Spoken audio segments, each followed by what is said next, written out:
place was Atlanta, and this was more than a year ago. Preseason game. Payton Wilson had done some pretty promising things. I wouldn't say that it was anything over the top, but it was the kind of stuff that would make you stand up and notice a rookie in particular.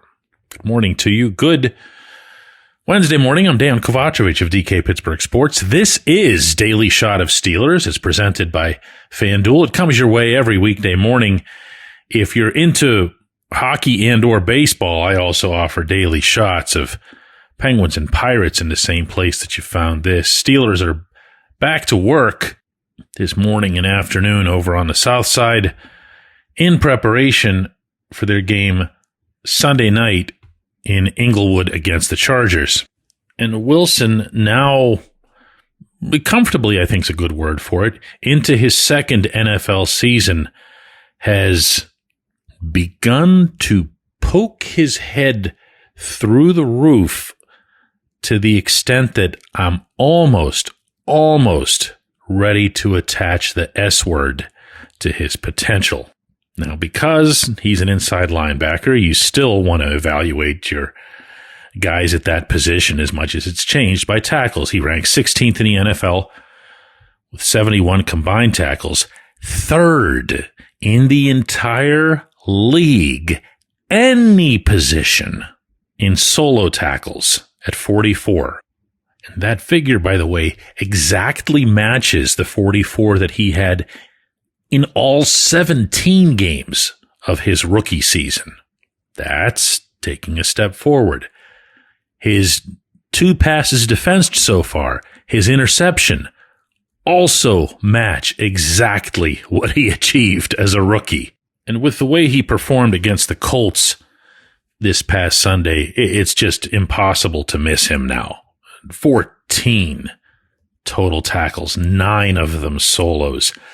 I'm not going to sit here and suggest that he's the reason that the Steelers beat the Colts or even that the Steelers shut down Jonathan Taylor, the reason that the Steelers really got after Daniel Jones, but he was pretty high on the list. In fact, he was number 1 on my list in that regard. And infinitely more important, this was what Mike Tomlin had to say yesterday at his press conference after watching Wilson's film.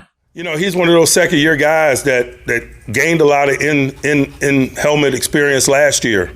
And so when you get that, it's reasonable to expect those guys to move forward and take off. Certain guys that don't get a lot of in-helmet experience, we have that same expectation. Roman, Troy Fatanu, for example. And so Payton logged a bunch of snaps last year. He's playing really good ball, but we expect him to. He expects himself to. He's got a really good relationship with the game. He's professional. He studies. We've asked him to stand in for Miles Killebrew as a special teams captain. And so, man, there's a lot of things trending in the right direction from a career standpoint for him, certainly. I can talk all day about his absurd speed, and that really is what it is. I had somebody who's a subscriber to the DK Pittsburgh Sports app who was sitting directly across the way from the press box, and he wasn't somebody who makes it to a lot of games. He wrote to me, it's totally different watching this kid in person because you're not seeing what the TV cameras are showing you. You're choosing where to look, and I couldn't look away from number 41 and the stuff that he was getting done. I referenced out at the top today Wilson in Atlanta after really just having arrived into the National Football League.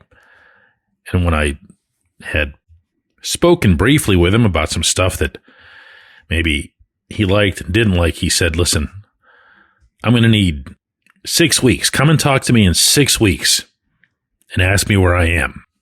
So I did that, and needless to say, he was getting a whole lot better. And in fact, it helped that on that day, they had played the other Jets, and he had what at the time was a career high with 10 tackles in a 37-15 rout at Acrisure Stadium. I reminded of him about this again this past summer in Latrobe, and he said, this just has to be something else. I can't stay where I was. I have to elevate, and I know I'm going to get there. Not that he hoped. He knew. So there's no question he's had a couple of rough patches already this season, notably the roughest of all rough patches for the team as a whole, for the defense as a whole in Cincinnati. 6 tackles, 3 solos, 33 points allowed. But as I mentioned to him this past Sunday, what happened against the Colts wasn't a one-off. I thought he played just as well in the previous game, the 35-25 loss to the Packers, in large part, and I didn't say this part to him, I'm saying it to you, because he was the only guy playing well. I mean, he really stood out. 9 tackles, 5 solos, terrific in pass coverage, just got a lot of stuff done. And he, to his credit, built off of that and did, in fact, reach the next step in his progression. What's next? I mean, who knows? Who knows? This dude's still young. He's 25 years old. His best years should be in front of him. His best games this season should be in front of him, because all of this is building, and it feels like he's finally finding the right fit, the right rhythm. This is something we talked about over in Dublin. He was the first one to tell me that he felt like the defense in general was getting simplified by the coaches and that everybody was just being allowed to be their best, most aggressive selves. Well, that's him. If you ask him to drop back, and of course he's going to have to do it, it's 2025 as an inside linebacker, you are by nature defanging him. You're taking something away from him that's arguably his greatest strength. What happens to his speed? All of that world-class speed whenever he's just kind of trotting backward looking for somebody to follow. What he wants to do, what he's craving, is what we've seen in these past 2 games. And since I began this segment with a little bit of a locker room tale, I'm going to end it the same way, only I had nothing to do with this one. Wilson saw Mike Tomlin, or vice versa. They made eye contact and approached each other. This was way after the game, and there were very few people left in the locker room, and I couldn't hear what was being exchanged between the two of them until the very end, when Tomlin shook his hand, looked at him, and said, "Yeah, you know." I'll bet he does know. I'll bet he does. When we come back, J1Q. This segment of Daily Shot is brought to you by our good friends at Mike's Beer Bar. They're located on Federal Street, directly across from PNC Park. Mike has more than 500 beers on tap, including from more than 50 local breweries. Stop in and say hello. Tell Mike we sent you. Mike's Beer Bar. Football season's finally here. Time to check out the latest odds, futures, and win totals on the FanDuel Sportsbook. Think the Steelers are headed to the Super Bowl? Lock in your bets today. Whatever your game, FanDuel Sportsbook delivers the latest lines, futures, and specials, so you can join in on all the action.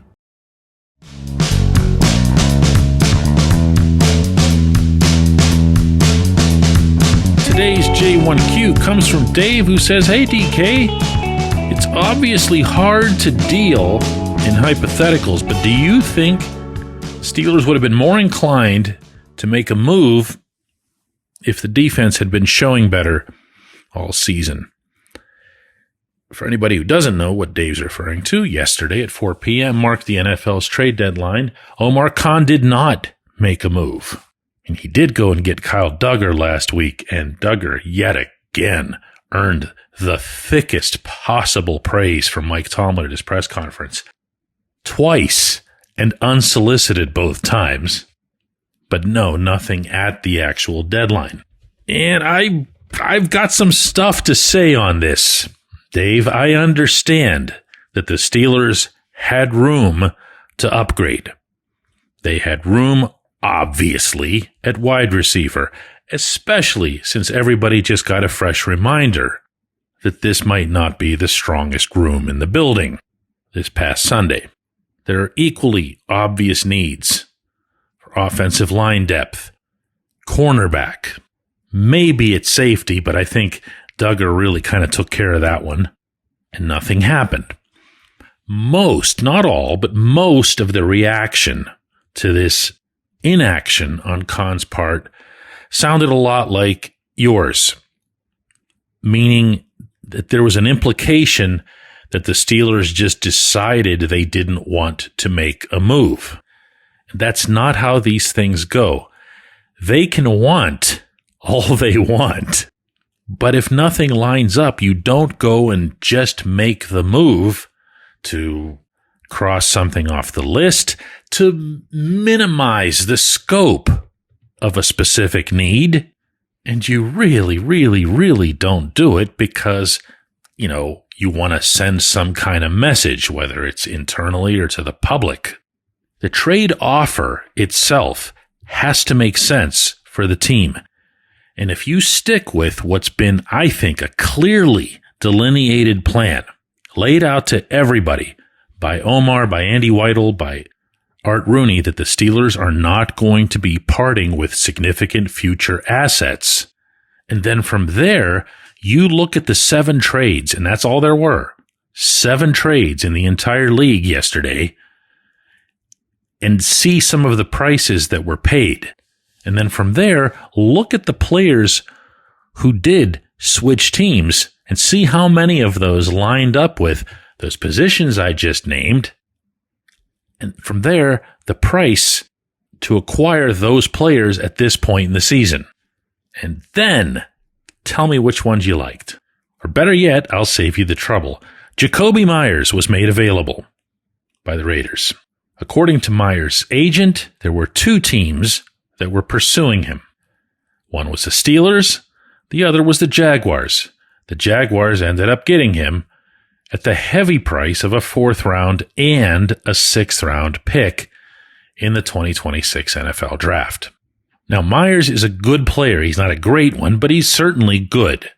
This year alone, he's got 33 catches for 352 yards. That's an average reception of 10.7 yards.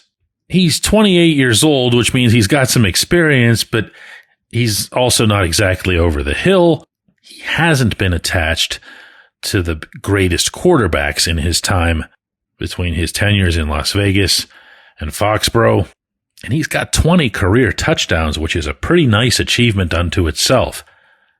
Now, why am I not taking it further? Why am I not gushing?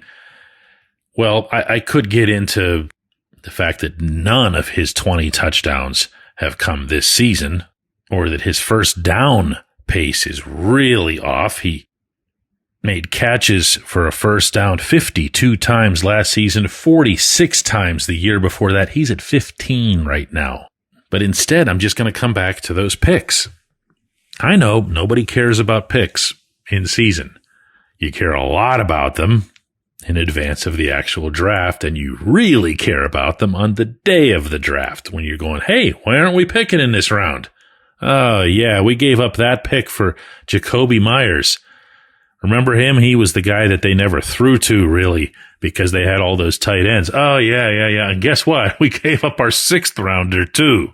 So that's the way to look at this, Dave. And I'm not saying that that's how you should feel about not getting Meyers. That's however you choose to take a stance on it. But from the did they want to make a trade or not isn't the issue.